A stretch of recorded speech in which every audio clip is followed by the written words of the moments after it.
بسم اللہ الرحمن الرحیم۔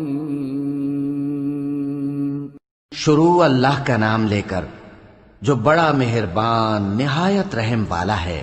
جو چیزیں آسمانوں میں ہیں اور جو چیزیں زمین میں ہیں سب اللہ کی تسبیح کرتی ہیں، اور وہ غالب ہے، حکمت والا ہے۔ وہی تو ہے جس نے کفار اہل کتاب کو پہلی لشکر کشی پر ہی ان کے گھروں سے نکال دیا۔ مسلمانوں، تمہارے خیال میں بھی نہ تھا کہ وہ نکل جائیں گے، اور وہ لوگ یہ سمجھے ہوئے تھے کہ ان کے قلعے ان کو اللہ کے عذاب سے بچا لیں گے، مگر اللہ نے ان کو وہاں سے آ لیا جہاں سے ان کو گمان بھی نہ تھا، اور اس نے ان کے دلوں میں دہشت ڈال دی کہ اپنے گھروں کو خود اپنے ہاتھوں اور مومنوں کے ہاتھوں سے اجاڑنے لگے۔ تو اے بصیرت کی آنکھیں رکھنے والو، عبرت حاصل کرو۔ اور اگر اللہ نے ان کے بارے میں جلا وطن کرنا نہ لکھ رکھا ہوتا تو ان کو دنیا میں بھی عذاب دے دیتا، اور آخرت میں تو ان کے لیے آگ کا عذاب تیار ہے ہی۔ یہ اس لیے کہ انہوں نے اللہ اور اس کے رسول صلی اللہ علیہ وآلہ وسلم کی مخالفت کی، اور جو شخص اللہ کی مخالفت کرے تو اللہ اسے سخت عذاب دینے والا ہے۔ مومنوں، کھجور کے جو درخت تم نے کاٹ ڈالے یا ان کو ان کی جڑوں پر کھڑا رہنے دیا، سو یہ اللہ کے حکم سے تھا، اور اس سے مقصود یہ تھا کہ وہ نافرمانوں کو رسوا کرے۔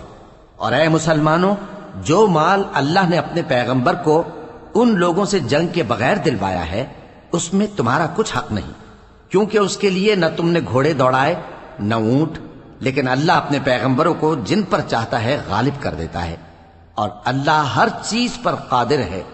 جو مال اللہ نے اپنے پیغمبر صلی اللہ علیہ وآلہ وسلم کو بستیوں والوں سے دلوایا ہے وہ اللہ کے اور پیغمبر کے قرابت والوں کے اور یتیموں کے اور حاجت مندوں کے اور مسافروں کے لیے ہے، تاکہ جو لوگ تم میں دولت مند ہیں انہی کے ہاتھوں میں نہ گردش کرتا رہے، اور جو چیز تم کو پیغمبر صلی اللہ علیہ وآلہ وسلم دیں وہ لے لو، اور جس سے منع کرے اس سے باز رہو، اور اللہ سے ڈرتے رہو، بے شک اللہ سخت عذاب دینے والا ہے۔ اور ان ضرورت مند مہاجروں کے لیے بھی جو اپنے گھروں اور مالوں سے خارج اور جدا کر دیے گئے ہیں، جو اللہ کے فضل اور اس کی خوشنودی کے طلبگار اور اللہ اور اس کے پیغمبر کے مددگار ہیں، یہی لوگ سچے ہیں۔ اور ان لوگوں کے لیے بھی جو مہاجرین سے پہلے اس گھر یعنی مدینے میں مقیم ہیں اور ایمان میں مضبوط ہیں، اور جو لوگ ہجرت کر کے ان کے پاس آتے ہیں وہ ان سے محبت کرتے ہیں، اور جو کچھ ان کو ملا اس سے اپنے دل میں کچھ خواہش اور خلش نہیں پاتے، اور ان کو اپنی جانوں پر مقدم رکھتے ہیں خواہ وہ خود بھی فاقے سے ہوں۔ اور جو شخص خود غرضی سے بچا لیا گیا تو ایسے ہی لوگ بامراد ہیں۔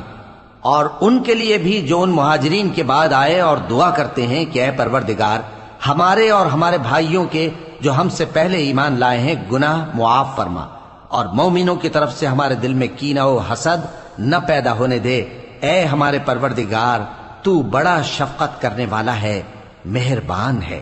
کیا تم نے ان منافقوں کو نہیں دیکھا جو اپنے کافر بھائیوں سے جو اہل کتاب ہیں کہا کرتے ہیں کہ اگر تم جلا وطن کیے گئے تو ہم بھی تمہارے ساتھ نکل چلیں گے، اور تمہارے بارے میں کبھی کسی کا کہا نہ مانیں گے، اور اگر تم سے جنگ ہوئی تو تمہاری ہی مدد کریں گے، مگر اللہ ظاہر کیے دیتا ہے کہ یہ جھوٹے ہیں۔ اگر وہ نکالے گئے تو یہ ان کے ساتھ نہیں نکلیں گے، اور اگر ان سے جنگ ہوئی تو یہ ان کی مدد نہیں کریں گے، اور اگر مدد کریں گے بھی تو پیٹ پھیر کر بھاگ جائیں گے، پھر ان کو کہیں سے بھی مدد نہ ملے گی۔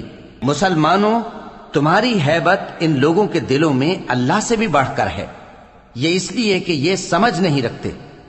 یہ سب جمع ہو کر بھی تم سے نہیں لڑ سکیں گے مگر بستیوں کے قلعوں میں پناہ لے کر یا دیواروں کی اوٹ سے۔ ان کے آپس میں بھی بڑی لڑائی رہتی ہے، تم خیال کرتے ہو کہ یہ اکٹھے ہیں، حالانکہ ان کے دل پھٹے ہوئے ہیں۔ یہ اس لیے کہ یہ بے عقل لوگ ہیں۔ ان کا حال ان لوگوں کا سا ہے جو ان سے کچھ ہی پیشتر اپنے کرتوت کی سزا کا مزہ چکھ چکے ہیں، اور ان کے لیے دکھ دینے والا عذاب تیار ہے۔ منافقوں کی مثال شیطان کی سی ہے کہ انسان سے کہتا رہا کہ کافر ہو جا، پھر جب وہ کافر ہو گیا تو کہنے لگا کہ مجھے تجھ سے کچھ سروکار نہیں، مجھ کو تو اللہ رب العالمین سے ڈر لگتا ہے۔ تو دونوں کا انجام یہ ہوا کہ دونوں دوزخ میں جائیں گے، ہمیشہ اس میں رہیں گے، اور بے انصافوں کی یہی سزا ہے۔ اے ایمان والو، اللہ سے ڈرتے رہو اور ہر شخص کو دیکھنا چاہیے کہ اس نے کل یعنی آخرت کے لیے کیا سامان بھیجا ہے۔ اور ہم پھر کہتے ہیں کہ اللہ سے ڈرتے رہو، بے شک اللہ تمہارے سب اعمال سے خبردار ہے۔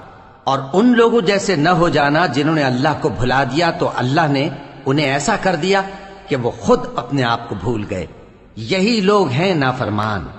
اہل دوزخ اور اہل بہشت برابر نہیں، اہل بہشت ہی کامیابی حاصل کرنے والے ہیں۔ اگر ہم یہ قرآن کسی پہاڑ پر نازل کرتے تو تم اس کو دیکھتے کہ اللہ کے خوف سے دبا اور پھٹا جاتا ہے۔ اور یہ مثالیں ہم لوگوں کے لیے بیان کرتے ہیں تاکہ وہ غور کریں۔ وہی اللہ ہے جس کے سوا کوئی معبود نہیں، پوشیدہ اور ظاہر کا جاننے والا، وہ بڑا مہربان ہے، نہایت رحم والا ہے۔ وہی اللہ ہے جس کے سوا کوئی عبادت کے لائق نہیں، بادشاہ حقیقی، ہر عیب سے پاک، سلامتی دینے والا، امن دینے والا، نگہبان، غالب، زبردست، بڑائی والا۔ اللہ مشرکوں کے شرک سے پاک ہے۔ وہی اللہ تمام مخلوقات کا خالق، ایجاد و اختراع کرنے والا، صورتیں بنانے والا، اس کے سب اچھے سے اچھے نام ہیں۔